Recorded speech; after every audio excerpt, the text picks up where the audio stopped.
All right, cyber traders, right back at it this Monday afternoon, shortly after 2:30 p.m. Eastern time, and I should say this Monday, March 29th. Great to see all of our traders live inside our trading room. Let's get a quick sound check just to begin. Make sure everybody can hear me loud and clear. Looks like Michael can, Ron can. Great to see you both. Sure, Ken. Yep, right aside them. Great to see you as well. Donnie as well. Bonnie too. Perfect. All right, so let's hop right into the thick of things here. We actually need to go pretty quick. Not as if I'm teaching today, but we have Fausto teaching today. Of course, for all of our gold, platinum, diamond, CTU students here, you're eligible to join the live Phase 3 course coming up this afternoon. So while Fausto is trading in class, I'll be doing my normal business here in the trading room, taking you into the close. But I assume most of us will be with the man himself heading into the afternoon. So I want to make sure that you folks are ready. I know that Fausto's in class right now. He's scanning, he's prepping, and lining his charts up. So let's hop right into it. We have the CLDX trade. We ended up seeing this make a huge squeeze going into like right around 12 o'clock. We saw a drop off going into the open, or rather, I should say, after the market opened. We saw a drop off, and we didn't really call it out too frequent off the open, but it did drop very nicely, steady downtrend as it tailed down towards just about 1550, 1537, the low of the day. But hey, if it's not breaking lower, there's only way it's going to go, and this provided a great opportunity, at least as far as what we call a dead cat bounce, seeing a stock make a short-lived squeeze up, as perhaps day traders buy in, or investors just cover and take profits, ended up leading to this short-lived squeeze so far.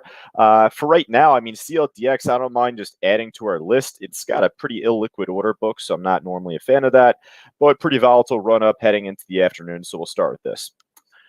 All right, so with that in mind, let's just go from top to bottom, folks. There are other stocks that are moving even better than this, and if not better, then just as well, but have more volume on the order book to work off of. So the SEAC trade, without wasting any other time here, this one's pushing up to the high of the day as we speak. It's like a crawler. Very slow move, pretty inexpensive, of course. Trades several thousand shares of this stock. Ended up making a really nice pop right out of the gate once the market opened up this morning. Ended up breaking out from like 130-ish, 131, the opening print, all the way up towards just about 175. And man, to see this stock make a second run up here heading into the afternoon, I always say, unless if it's at the highs, I'm probably not that interested in it. And this is right at the highs. So the SEAC here, hopefully we'll see this make a stronger push, even taking us into the close. I would assume major resistance off of 140,000 share iceberg. You could actually just see on the TradeStation matrix here. All right, cool. So nice level 1 stock. I like this one a lot more than the CLDX, but we'll see what else we got. HGEN, I mean, if you ended up doing well on this stock from earlier today, I would assume that you're going to follow it going into the close, but there's probably less room, at least on both ends of this trade, long or short, comparative to what we had today. Ended up seeing the stock break out right out of the gate here. Ended up getting halted, and when it reopens, well, ended up pushing up that much more. But ended up topping off, and this stock is shortable, so it ended up providing as just as good of a short opportunity as it was a long opportunity.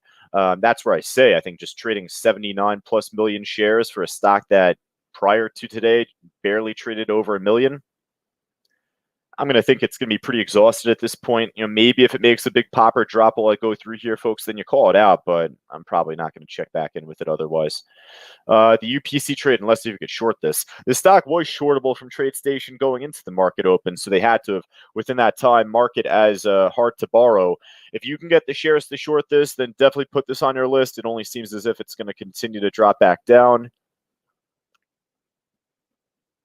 CPHI, this was a bust from earlier today. I mean, it was tailing down going into the open, so I'm not surprised by the end result to see it break down even more, but just, kind of disappointing. A cheap stock, you want it to make the type of move that the SEAC ended up making. Not all of them can, but ended up kind of wasting our time there. All right, Hall of Fame, don't want to waste any further time because this stock we were calling out going into the meeting, and it ended up making for a nice push earlier. This one ended up kind of going against the grain, not just in terms of the market, but I know that Dolphin Entertainment was a big move from last week. They ended up, making these big pops and drops, and Hall of Fame was for the most part going with it last week. So pretty interesting to see this go against the grain in that regard this afternoon. Still kind of holding strong near the highs. I mean, given the range that this stock has made the last week and a half, it's not right off 648 high of the day, but pretty close, so I'll kind of re-add this to our list for right now. Kind of choppy stock, though, I will say, making higher lows, higher highs over the last hour. But, we'll look to see if this could re-break above resistance coming up year ahead. All right. Let's see what else we got here. The EEIQ stock. That looks, ugly. Ooh, Archon's trying to make a comeback, but this thing's got such a big spread. I'm not really too keen on following its stock like this heading into the close. All right, I'm going to tell you what. I'm going to jump ahead to a stock I'm currently in, a stock I'm closing out right now. I was calling it out pretty much all throughout the afternoon. Just closed out Neo right here. I ended up lining up a level on my chart right at 34.65. I just closed right now. I was in this trade off the break from 35. I had this on my other monitor here as I was going through the meeting. Wanted to jump to this just as I closed. It took long enough. So really quickly to cover this trade while we're at it.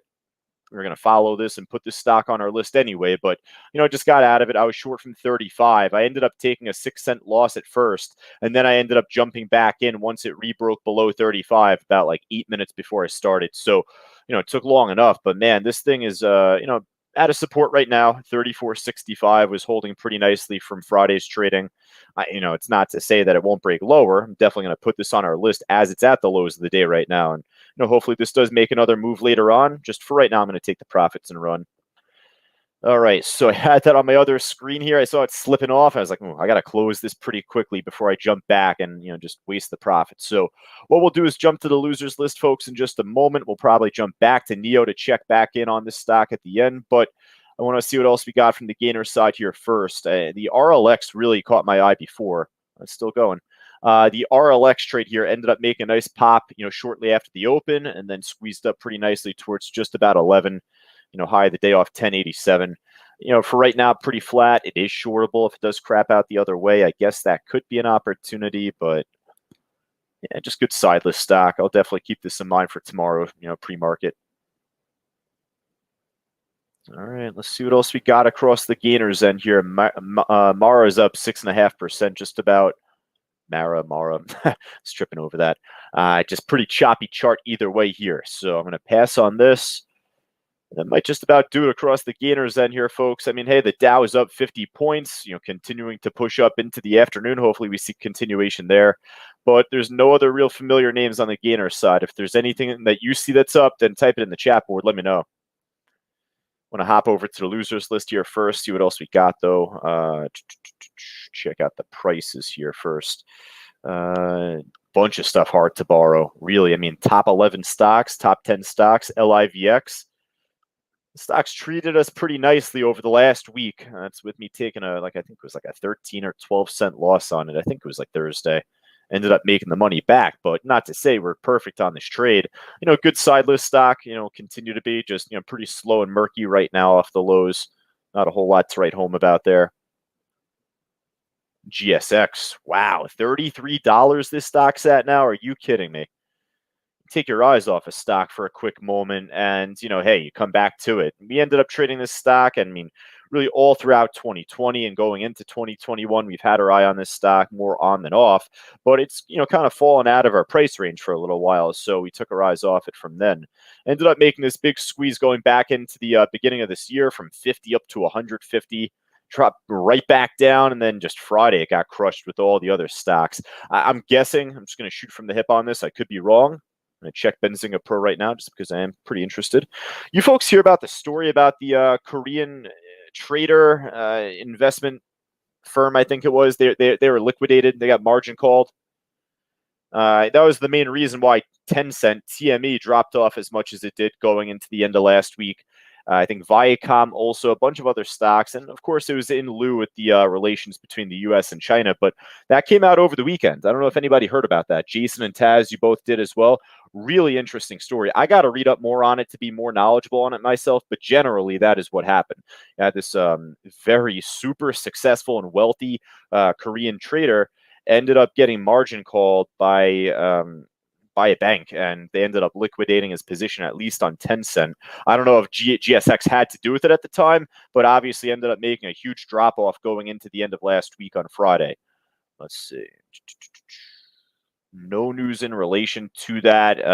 It more so had to do with like kind of the reason as to why at least TME, IQ, NEO, a lot of the China stocks dropped off. Viacom, of course, with it. But yeah, nonetheless, the lows of the day right now taking you into the afternoon, it still is shortable. And if it doesn't break lower, much like we did on Tencent back on Friday of last week, we killed it on the short squeeze back on that trade going into the end of last week. So if this doesn't break lower, or if it does and it breaks right back up, then that could provide us a good short squeeze type of opportunity there. Dead cat bounce, short squeeze, they kind of go hand in hand here. All right, let's see what else we got here, folks. And I'm going to say short squeeze. I don't really know the short interest on this trade, but in terms of it dropping from like 80 down to 30, at some point that stock's got to squeeze back up. NAT at the lows here, it seems like. Not a whole lot going on. All right, folks, let me know what you got. Bloom Energy, SPWR off the lows here. I guess I'll jump to those before I jump to the chat board. And as usual, every time I say that, it's funny because every time I always go and say, there's not as much on the losers list here, bam, there's always something that looks pretty damn good. And the Bloom Energy trade is just that off the lows. We are pretty familiar with this stock. Not really a big iceberg order off the low of the day, off that 23.25, but I would assume that to be a minor support for right now. Then the next major one to be off of 23. SPWR looking even better, I'd say. More liquidity on the book. Big support coming in off 29. I would assume probably out of a price range, though. Yeah, EMPH. SPWR and EMPH, these two tend to move together. We're not going to trade EMPH, though. We'll put SPWR. We'll put the Bloom stock on there, BE. Neo's trying to squeeze back up over my line there, 34.65. Mike says LI, another China company, but China EV company at the low of the day right now. Hey, if NEO is dropping off as much as it is, we're going to put NEO on the list. Not surprising that LI is going to make this list too, looks like. And then perhaps XPEV.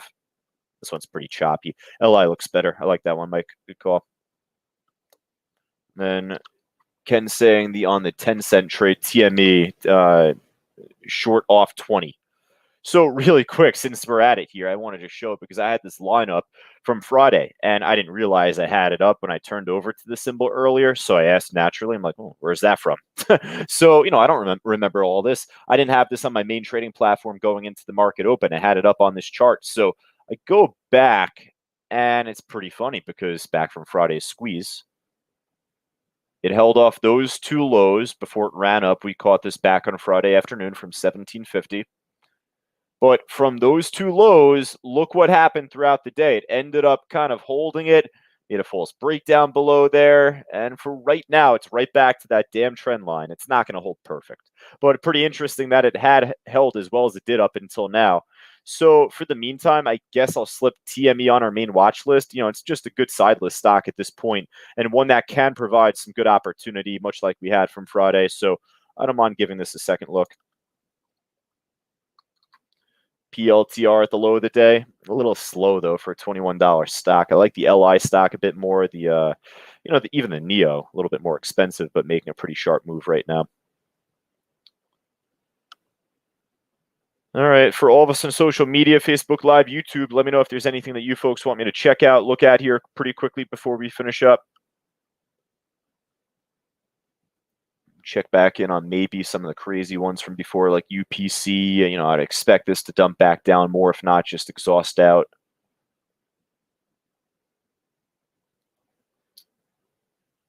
There was one I said I was going to jump back to either way. What was it? Was it just Hall of Fame? Got the SEAC trade on the way up to 2. That's for sure. That's already on our list.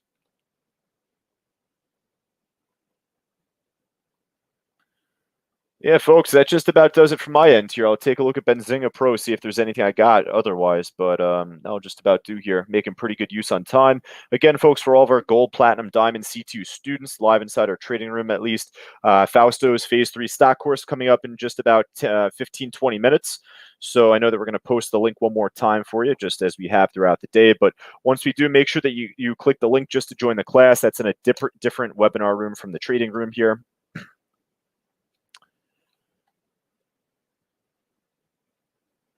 All right, folks, I think that just about does it for me. Looking at Benzinga Pro, I think that's pretty much it too. Maybe this one last one. Maybe. No, not this one. AAME, not AMA. That one's a little pricey. And this one looks like crap too.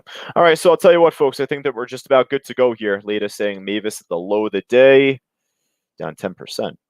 Dropping off a little bit here on the way down to 12.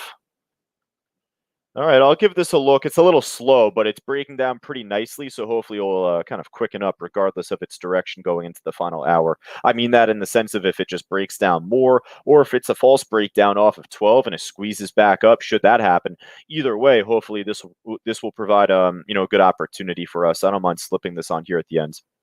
All right, so for all of us on Facebook Live, YouTube, first and foremost, make sure that you folks like, subscribe, notify right on our YouTube channel, that being youtube.com/cybertradingu. And aside from that, if you haven't already, feel free to join us live inside our trading room. Go right down to the link on the banner below to sign up. For all of us live inside the room, allow me a couple of moments here. I'm going to copy and paste the picks. I'm going to copy and paste the link for class coming up. I'll jump back on the mic myself right around like 3:10, 3:15, taking you into like the final 45 minutes or so of the afternoon. Take care.